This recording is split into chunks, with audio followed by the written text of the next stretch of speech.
안녕하세요. 미주 해석입니다. 여러분 만나서 반갑습니다. 오늘은 기가클라우드 테크놀로지의 24년 3분기 실적과 컨퍼런스 콜 내용을 알아보겠습니다. 네, 이번 분기 기가클라우드는 303밀리언의 매출을 달성했는데요.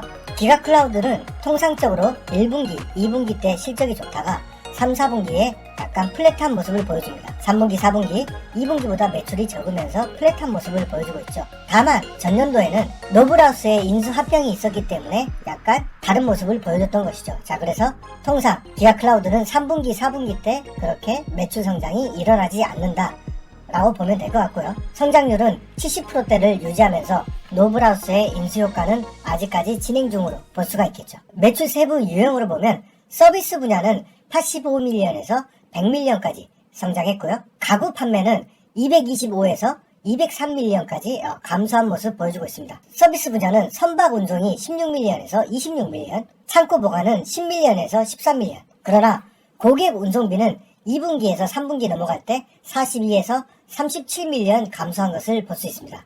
자, 그래서 가구 판매가 통상적으로 1분기, 2분기 때 잘 되고 3, 4분기 때 주춤하다는 것을 알 수가 있죠. 패키징 비용도 8에서 7밀리언 감소했고요. 기타는 7에서 13밀리언 증가했습니다. 자, 그래서 전체적으로 서비스 매출은 증가한 걸 볼 수가 있고요. 그만큼 각 셀러들의 트래픽은 증가했다라고 볼 수가 있겠죠. 가구 판매의 지역을 살펴보면요. 독일 같은 경우는 14에서 40밀리언 그리고 47밀리언까지 독일의 성장이 굉장히 무섭다라는 걸 알 수 있고, 미국은 80에서 169 그리고 이번 분기에는 138밀리언 계절적인 영향을 받고 있는 것으로 보이고 있습니다. 일본은 11밀리언에서 12밀리언 굉장히 플랫한 매출을 기록하고 있고요. 기타는 6에서 6밀리언 큰 변화는 없었습니다. 자, 그래서 유럽에서의 성장이 돋보이고 있고 미국에서는 계절적 영향을 받고 있다 라고 볼 수가 있겠죠. 기가클라우드 매출을 책임지고 있는 바이어들 같은 경우는 5,400명에서 7,200명 8,500명까지 증가했고요. 3P 셀러 같은 경우는 930명에서 1,051명까지 증가하는 모습 보여주고 있습니다. 자, 그래서 이거를 종합해본다면 지금 가구 산업이 미국에서 굉장히 침체되고 있죠. 매출 둔화가 일어나고 있음에도 기가클라우드 매출이 그래도 유지되는 것은 이렇게 바이어들이 늘어나고 있다는 것이죠. 자산 같은 경우는 1.0에서 1.1, 부채는 697에서 673밀리언 감소해서 부채 비율은 168%가 됐습니다. 하지만 실질적인 롱텀 부채는 전혀 가지고 있지 않고 많은 자산을 유통시키고 있기 때문에 그에 따른 부채로 볼 수가 있을 것입니다. 현금성 자산은 186밀리언에서 218밀리언까지 상승 전환하는 모습을 보여주고 있고요. 현금 흐름 같은 경우는 22년도부터 어떻습니까? 계속해서 플러스 프리캐시 플로우를 달성하고 있다는 것이죠. 자, 그래서 일회성, 인수합병, 그리고 지속적인 창고를 만드는 그런 투자를 제외하고 이 회사는 굉장히 돈을 잘 버는 회사가 되어가고 있고, 이번 분기에도 영업활동 현금 흐름이 55밀리언, 그래서 계속해서 공장을 렌트하는 것보다 직접 짓거나 사들이는 모습 보여주고 있습니다. PS 레이쇼는 0.7입니다. 0.7. 굉장히 낮다고 볼 수가 있고요. PR 같은 경우도 이번 분기 9.4를 기록했죠. 그래서 굉장히 저평가된 회사라는 걸 알고 있습니다. 아무리 중국향이라 하더라도 미국에서 사업을 영위하고 있는데 굉장히 주가는 박한 평가를 받고 있다 라고 얘기할 수 있겠죠. 그렇다면 현재 신고가를 기록한 미국 가구 전문업체 로드하우스와 비교를 해본다면요. PS 레이쇼는 3.49. 자, 그러니까 거의 5배 가까이 로드하우스가 굉장한 고평가를 받고 있고요. 지금 현재 성장률을 본다면은 레비뉴가 로드하우스는 계속해서 마이너스를 기록하고 있죠. 왜냐하면 미국 가구 산업이 침체기에 있기 때문에. 그 다음에 EPS 같은 경우도 거의 엄청나게 하락하고 있는 것을 볼 수가 있습니다. 자, 그럼에도 불구하고 현재 로드하우스는 트럼프 관세로 인해서 어떻습니까? 소비가 굉장히 늘어날 것이다. 관세를 매기기 전에. 자, 그래서 지금 현재 로드하우스는 신고가를 기록하고 있는데, 반면에 기가클라우드는 중국 기업이다 라는 리스크로 저평가를 받고 있는 거죠. ROE와 ROA는 자산이 커져가면서 조금씩 감소하는 모습 보여주고 있는데요. 그럼에도 ROE 24%, ROA 9% 그렇게 나쁘지 않은 모습 보여주고 있다. 주식의 숫자는 주식 보상과 자사주 매입이 굉장히 조화를 이뤘기 때문에 크게 증가하지 않다가 이번 분기에 41.4밀리언 살짝 증가했죠. 왜냐하면 2분기 때 주식 보상을 많이 해줬기 때문에. EPS 같은 경우도 최근에는 0.87을 찍고 조금씩 하락하는 모습 보여주고 있습니다. 주식의 비중 같은 경우는 기관이 30.8%에서 39.8%까지 기관의 비중은 굉장히 증가한 모습을 볼 수가 있죠.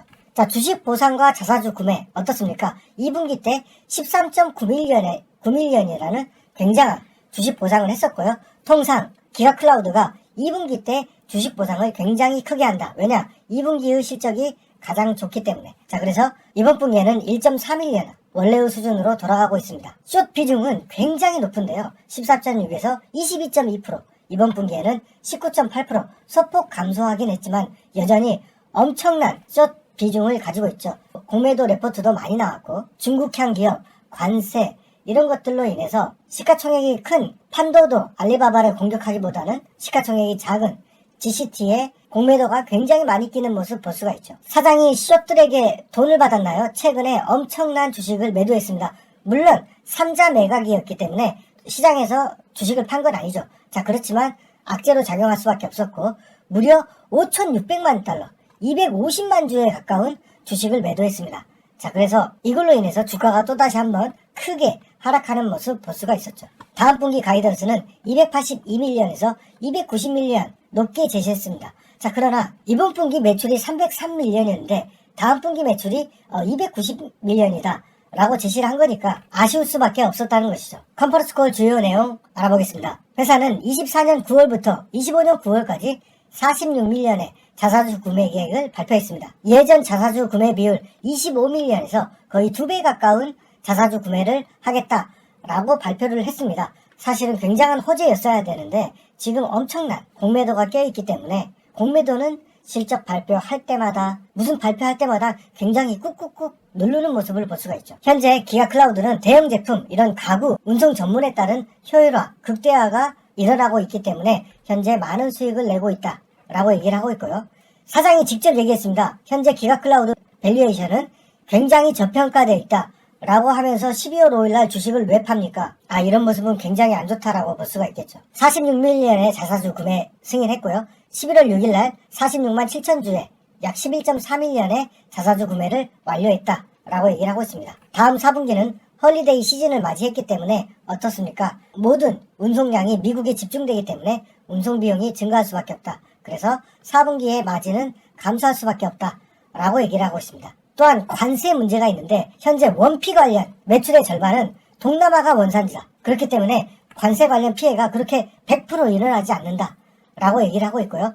관세 시에 3P 셀러의 영향도 약 60% 수준밖에 되지 않는다 라고 얘기를 하고 있습니다. 우리가 중국향 기업이기 때문에 중국에서 100% 가구를 들여오고 그런 줄 알았는데 원피 셀러 같은 경우는 매출의 절반은 원산지가 동남아고 3P 셀러도 약 40%는 동남아 그 외 국가에서 수입을 하고 있다는 것이죠. 그래서 100% 중국에 의존하고 있지 않다라고 얘기를 하는 것이죠. 현재 이 산업 전반에, 이 가구 산업 전반에 하락이 불고 있다. 왜냐하면 주택 경기가 좋지 않고 집을 새로 사는 사람들이 많아져야 가구를 새로 살 것인데 그런 사람들이 줄어들고 있다. 자, 그런데도 매출이 플랫하다는 것은 어떻습니까? 바이어들이 계속해서 유입돼서 어느 정도 해소되는 모양새가 있다는 것이죠. 물론 내년 초 주택 경기 사업을 봐야겠지만 어떻습니까? 내년 상반기까지는 안 좋을 가능성이 굉장히 높다라고 점쳐지고 있습니다. 그만큼 미국에서 주택을 새로 사는 사람, 그 다음에 주택을 리모델링할 여력이 있는 사람들이 줄어들고 있다. 현재 유럽의 매출 비중은 굉장히 작은 편입니다. 하지만 미국 시장만큼 잠재력이 있다라고 보여주고 성장을 기대할 수 있을 것이다 라고 얘기를 하고 있고요. 현재 독일에서 매출 성장이 가파르게 일어나고 있죠. 홀리데이 시즌 가구 산업은 조금 더 침체를 느끼는 것 같다 라고 얘기를 하고 있습니다. 네, 가구는 어떻습니까? 비싼 제품이고 돈의 여유가 있다 하더라도 어떻습니까? 바꾸려면 비용이 많이 들기 때문에 소비자들이 홀리데이 시즌을 맞이해서 다른 제품을 많이 사지 가구 제품을 많이 사지는 않더라 라는 것을 느낄 수가 있는 것이죠. 회사는 3가지 추가적인 인수합병 전략을 얘기했는데요. 자, 첫 번째는 노브라우스 인수 굉장히 성공적이었죠. 매출이 굉장히 증가했고 이런 서플라이망 개선을 위해서 노브라우스 인수 같은 것을 노리고 있고요. 그 다음에 플랫폼 개선을 위해서 원더사인을 인수했었죠.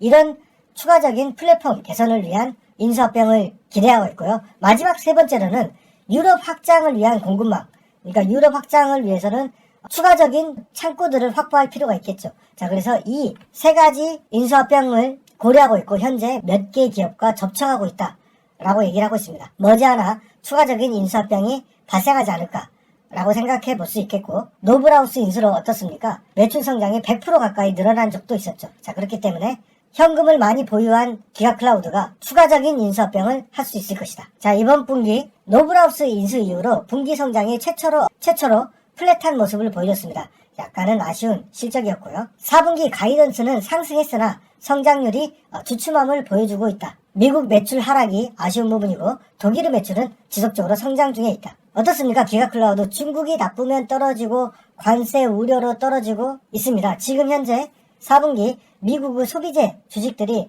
올타임 하이를 기록하고 있죠. 심지어 로드하우스도 올타임 하이를 기록하고 있는데 그 대열에 기가클라우드가 끼지 못하고 있죠. 이런 소비재 주식들이 올타임 하이를 기록할 때 CEO가 하필 또 주식을 굉장히 많이 팔아서 떨어지고 있습니다. 지금 기가클라우드는 하락 관련 소식 같은 경우는 아주 킹 반영하고 상승 호재가 있을 때 중국 주식들이 일제히 상승할 때는 덜 오르고 관세 관련해서 보복 소비가 이루어질 것이다.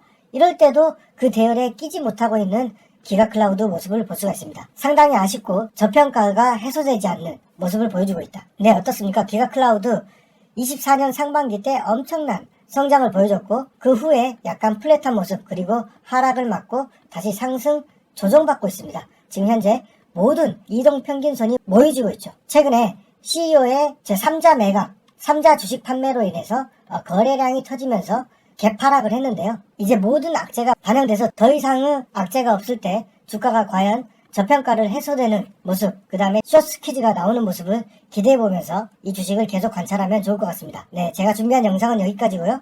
시청해주신 구독자 여러분 감사합니다.